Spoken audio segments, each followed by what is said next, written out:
This team, this offense is leading the nation in first half scoring. Just how is that helping the defense maybe get its feet under it and grow over the first half of this season? It's a tremendous benefit just to know that your offense is capable of scoring anywhere on the field. And actually seeing them do that week in and week out is huge. So it's just a benefit for the defense.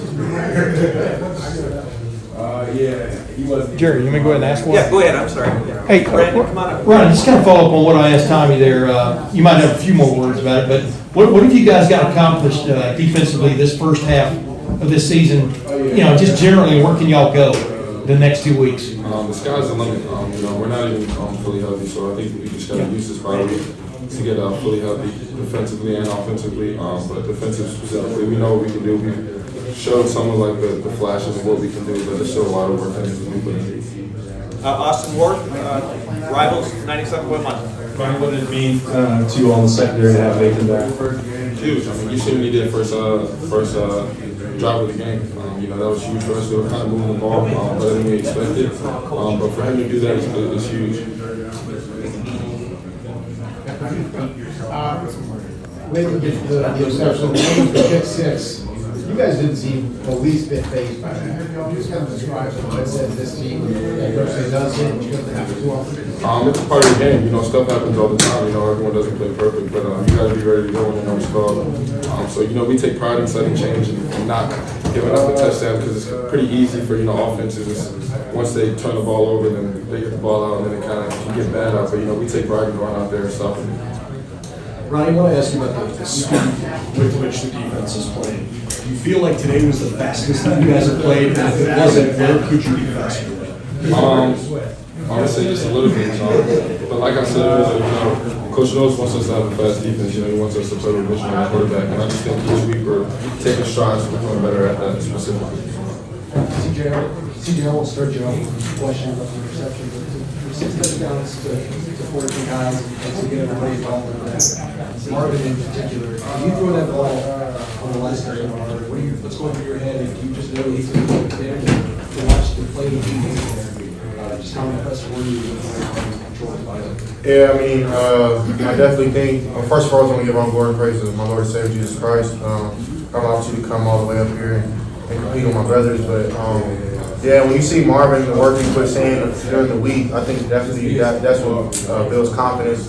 And then staying after practice, the summer workouts, summer routes that we've known, and just give them a chance. They're so dynamic out there, and they always have a 50-50 chance, but I think it's more like 70-30. So just because he's so big, strong, and I definitely think it's the work ethic that he has.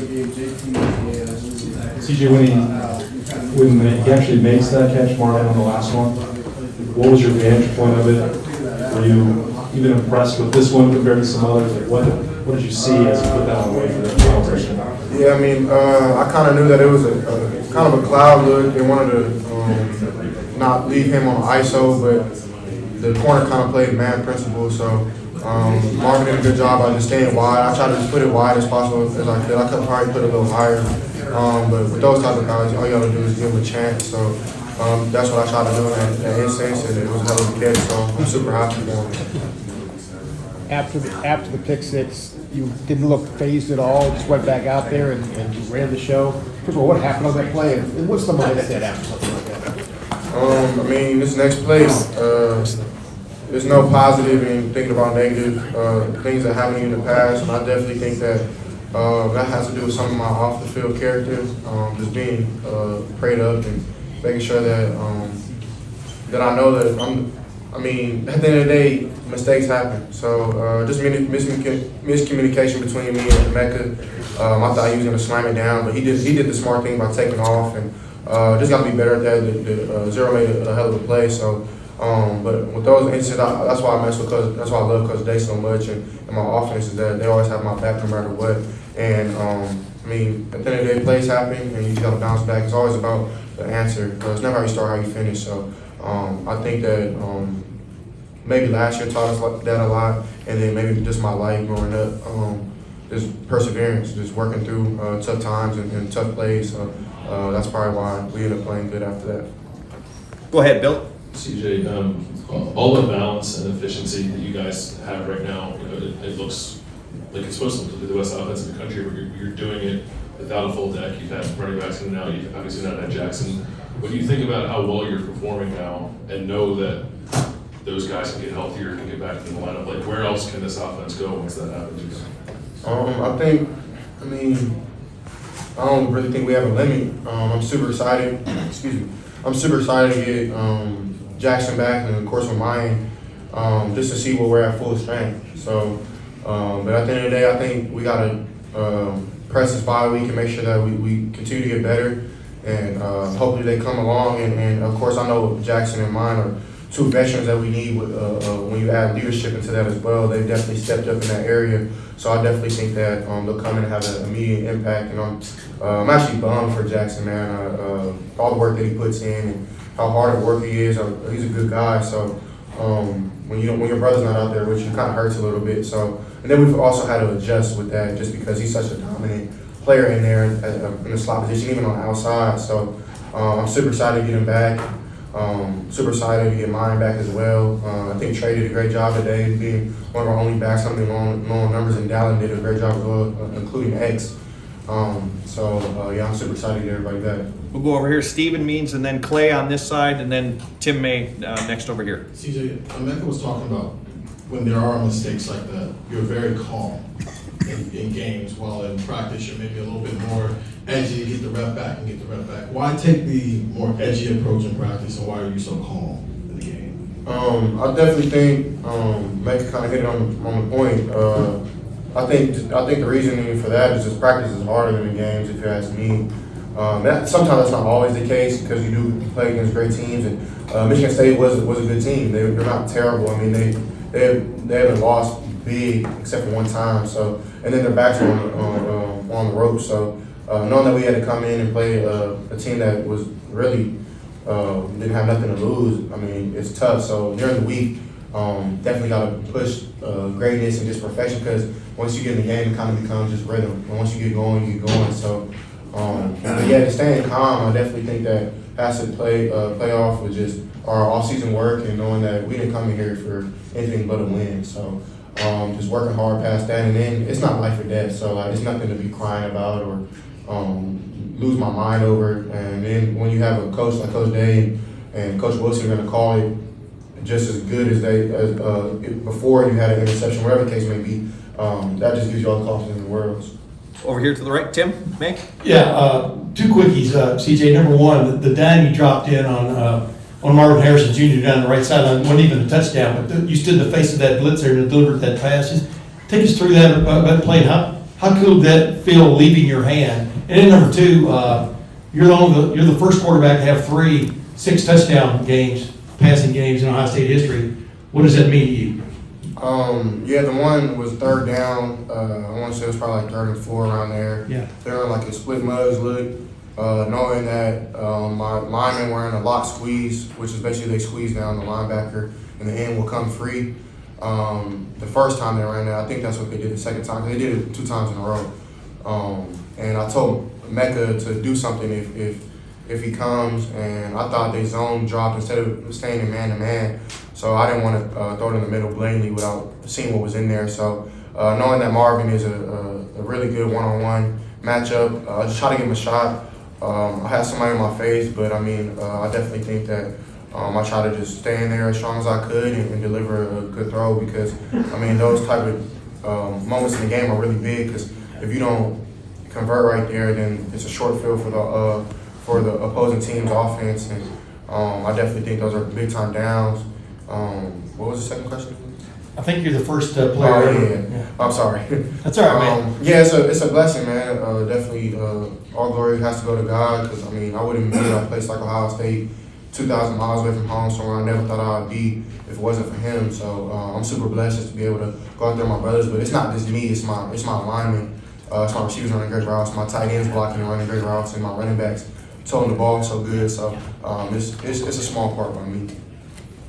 Over here, Clay Hall. Yes, CJ, when you look back at the run of quarterbacks here recently, JT, Cardell, Dwayne, Justin, are you inspired or motivated by them and the success that they've had in the, I mean, is this quarterback you? I mean, it's starting to over time here to make a real impression. Right, yeah, that was definitely one of my reasons for coming to Ohio State. Of course, because of Day's offense and the great players, and then of course practice. That was a big reason why I came here, because of practice, just going against the best every day. But yeah, I mean, I look up to those guys like JT. I look up to Joe. I know he was here. Dwayne, RP to him. I write him on my wristband every week just to give it.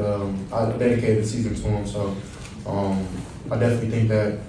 And then of course Justin, who I played with, plays a part until a while. I came here, and hopefully I'm holding the legacy on. I'm making them proud.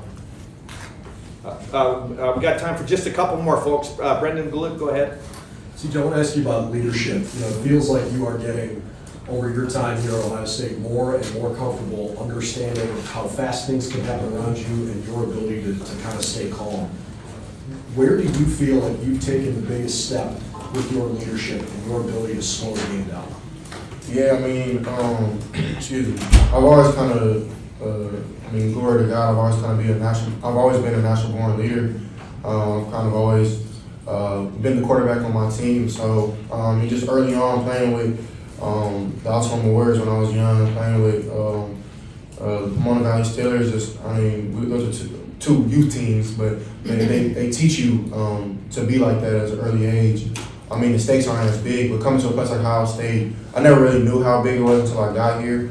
But it's not the same. You can't look at the outside. You can't look at the good nor bad. And I think that has to play with my leadership as well, being here.